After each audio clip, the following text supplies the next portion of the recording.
Bagaimana kita memanen untuk kebutuhan kita sehari-hari, sisanya baru kita tabung untuk cadangan kita. Monggo waktu dan tempat kami silakan.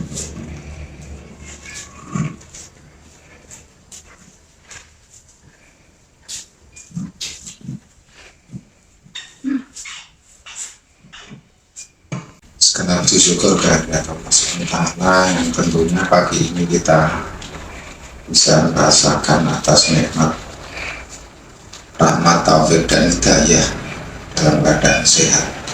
Penting bagi kita mensyukuri sehat itu merupakan rezeki yang luar biasa dibandingkan rezeki yang lain. Salam dan sholawat semoga senantiasa ditetapkan pada junjungan kita Nabi Agung Muhammad sallallahu alaihi wasallam, dimana kita berharap syafaat beliau di yaumul akhirat. Amin Allahumma amin. Bapak Ibu sekalian, satu cerita saja bahwa saya pernah diminta untuk membantu teman untuk mengisi kegiatan terkait dengan pembangunan rujak waktu itu, bahwa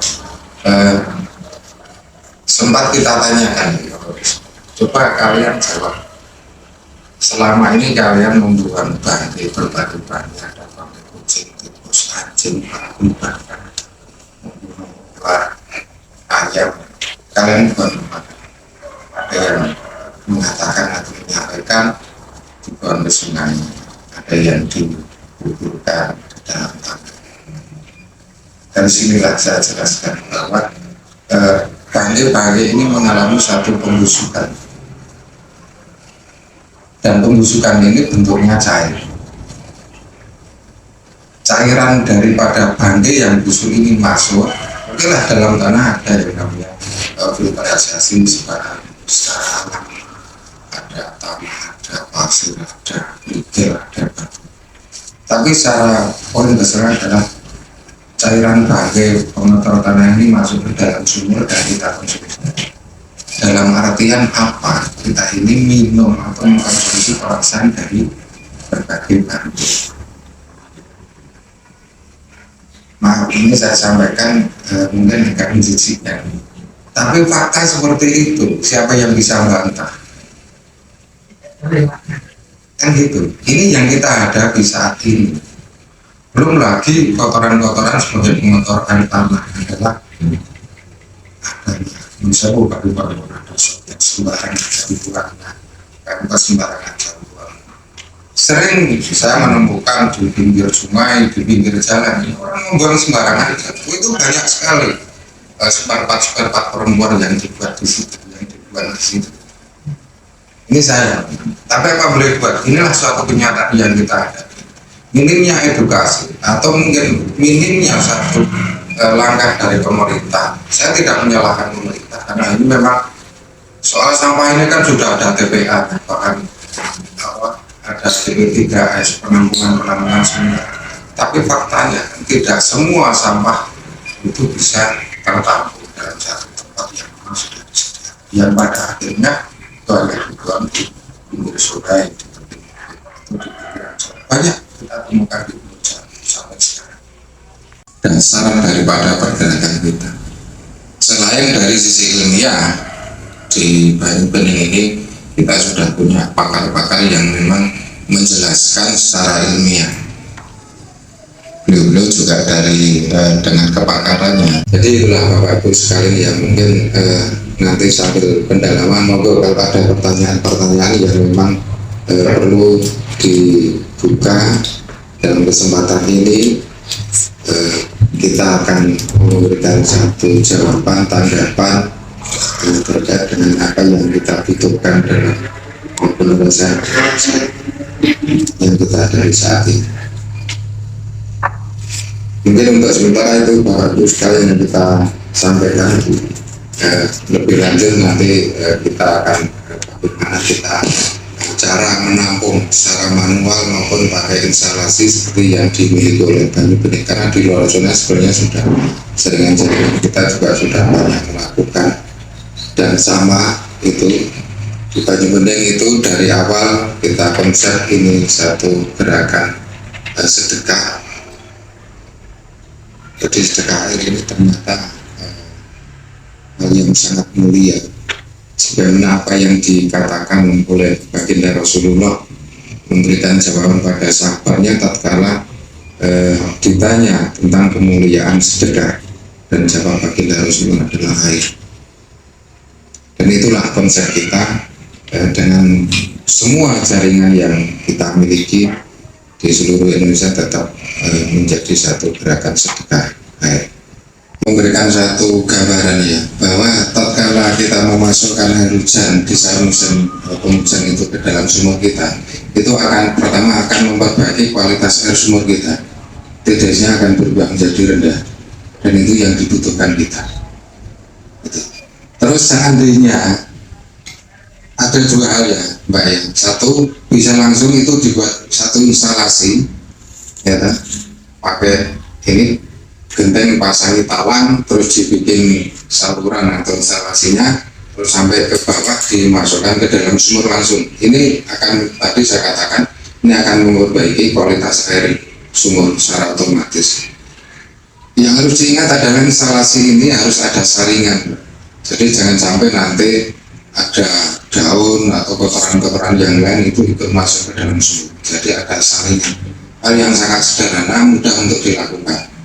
Tapi seandainya itu mau dibikin istilahnya satu bak atau tampungan pakai water torrent, terus nanti limpasannya akan dimasukkan ke dalam sumur, itu juga bagus. Ada dua keuntungan di situ. Pertama, keuntungan dari tampungan water torrent atau bak yang kita buat itu menjadi satu persiapan harian ya, kebutuhan air bersih harian kita. Sisanya atau limpasannya masuk ke dalam sumur, itu akan mengurangi kualitas air sumur. Oke, mungkin karena ini waktu sudah hampir setengah 11 ya, yang sewu nanti pertanyaan lainnya sambil berjalan deh Bapak Ibu, karena materi kita saat ini adalah fokus bagaimana cara menampung air hujan yang baik gitu. Jadi ini akan kami sampaikan nanti prakteknya dengan Pak Udin. Menampung secara manual bahan-bahan yang diperlukan mungkin bisa dicatat oleh Bapak Ibu. Yang pertama adalah ini cara menampung manual dulu, nanti yang kedua adalah cara penampungan instalasi pemanen air hujan kemarin filter, nanti bahannya berbeda lagi. Karena nanti silakan mau diambil di mana, karena dua-duanya ada sisi, semuanya baik, cuma kita akan ambil yang praktis atau tidak. Yang pertama, kalau dengan cara manual, karena kita mengingat waktu karena kita azan zuhur sekitar setengah 12, nanti takutnya belum kelar. Jadi cara manual yang dibutuhkan hanya ember, panci dan sebagainya, maka yang ada di kita gitu Ji. Kemudian wadah apapun asal tidak bocor gitu, yang penting dalam keadaan bersih, itu pertama. Yang kedua, dibutuhkan kain atau dakron, ini penting. Yang ketiga, dibutuhkan wadah yang tertutup rapat, karena nanti yang sudah disaring ini harus ditempatkan di wadah yang tertutup rapat, karena tertutup rapat ini adalah konsep penampungan yang tepat, karena nanti agar air yang sudah disaring ini tidak terkontaminasi oleh kotoran lanjutan. Jadi jangan sampai yang udah disaring malah terbuka, nanti kena debu lah, kemudian kena macam-macam, ada cicak tikus dan sebagainya, gitu ya, terutama nyamuk ini. Terus yang prinsip yang paling penting, tidak kalah penting adalah nanti kalau wadah tertutupnya ini tembus sinar matahari, silakan hindarkan dari sinar matahari langsung. Kemudian yang kedua, instalasi gamma ray filter bahan-bahan yang dibutuhkan. Nah nanti kalau kita melihat di prakteknya sana, ini apa aja ya? Karena tidak semua paham di teknis. Ada loh yang nggak tahu kan itu apa dan sebagainya, ini penting tahu ya. Jadi yang pertama yang dibutuhkan adalah wadahnya. Wadah ini bisa water current atau yang sudah punya bak besar juga bisa Bapak. Jadi mungkin ada yang sudah punya kolam-kolam besar, itu bisa, tidak harus kemudian punya water torrent, tapi pakai water torrent juga bisa. Tapi usahakan water torrent ini kalau dia tembus sinar matahari, karena ada beberapa tempat itu bisa tembus matahari, silahkan nanti untuk diberi atap atau diberi peneduh. Saya bacakan ya. Satu, tampungannya disiapkan. tahu tertarik atau dengan bapak yang sudah ada. Kemudian untuk instalasi pemfilterannya dibutuhkan satu pipa 6 dim atau 6 in sekitar 2 meter, minimal 1,5 meter lah, kita lihat nanti ketinggian atap. Kemudian yang kedua dibutuhkan pipa 3 in. Kenapa kita membutuhkan pipa yang agak besar? Karena kebutuhan air kita tinggi, jadi ini penting. Yang ketiga, ini dibutuhkan tadi peralon 3 in sudah, 6 in sudah, stop kran 3 in. Fungsinya stop kran ini agar ketika kemarau ini bisa kita tutup rapat. Ketika hujan pertama habis kemarau biar tidak mudah air yang kotor. Kemudian yang keempat dibutuhkan tadi stop kran sudah, kemudian oversock 3 ke 6 ini 2 biji. Oversock kayak corong itu, nanti biar ditunjukkan sama Pak Udin oversock itu yang mana ya. Ini saya hanya biar nanti sekalian nulisnya biar ditunjukkan, oh yang namanya water tower mana, kemudian stop kran itu mana, nanti jenengan nyentiko Pak Udin yang akan tunjukkan. Oke ya. Kemudian karena tidak semua paham oversock apa, kayak jenengan oversock apa, tidak semua tahu bahan bangunan ya, jadi keistimewaan keunggulan dari teknologi ini salah satunya hujan Anda nggak perlu lari-lari duduk manis, kita sudah punya stok air hujan gitu ya. Kemudian dibutuhkan juga keni L. Nah nanti biar ditunjukkan sama Pak Udin L itu yang mana. Itu dibutuhkan, ini sebenarnya sesuai, tapi setidaknya ada 3 biji. Karena tadi saya menonton di luar baru saya nyatet 3 biji. Kemudian T-nya dibutuhkan 1 minimal. Ini bisa 2. 3 in Pak.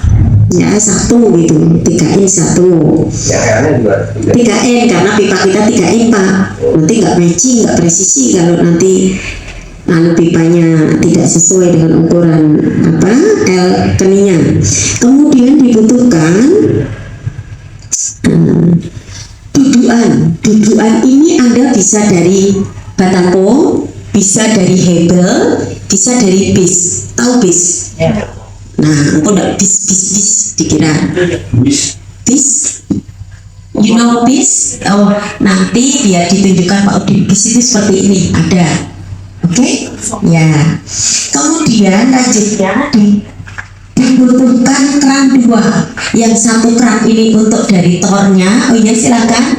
Yang satunya ini nanti untuk di pipa 6E-nya untuk maintenance, nanti dijelaskan sama Pak Udin fungsinya apa, seperti apa, siap. Oke ya. Kemudian tadi sudah ya. Coba dakron. Tahu dakron? Nanti akan ditunjukkan dakron itu seperti apa, karena ini tidak semua paham di situ, biar paham dakron itu seperti apa. Kalau tidak ada dakron nanti bisa kain. Tapi dakron ini paling mudah didapatkan, biasanya ada di toko-toko akuarium. Oke? Ya penyaringan ini gampang. Yuk Mas Yuk, dibacakan Mas. Oke. Pipa 6 dim, kemudian pipa 3 in, terus stop kran yang tanpa drat ya. Berapa ukurannya? Itu 3 in. Oke. Kemudian oversock dari 6 ke 3 jumlahnya 2. Oke. Kemudian keni L 3 in jumlahnya 3. Dudukan berupa batako, hebel ataupun bis. Kemudian dakron ataupun kain. T 3 in. Kemudian kran juga 3 in. Bola plastik 6. Kerannya ini setengah atau 3/4? Ya bisa. Karena ini nanti dikasih di pipa 6 in sama di toren, kalau kita pakai toren. Tapi kalau udah bak besar ada kerannya juga enggak cukup satu. Bola plastik in. Kemudian streaming untuk filterisasi menghindari riwayat tadi. Kemudian tutup pipa atau tutup nanti. Oke, sudah itu. Monggo silahkan Pak Udin untuk lanjutkan. Ini sudah pada dicatat bahan-bahannya. Oh tidak, ini tidak permanen. Kenapa tidak pakai lem? Karena tidak permanen. Karena ini untuk maintenance Pak. Jadi nanti tinggal, yang penting nanti presisi. Jadi nanti kalau mau bersihkan tinggal bongkar. Monggo Pak Udin, dilanjut.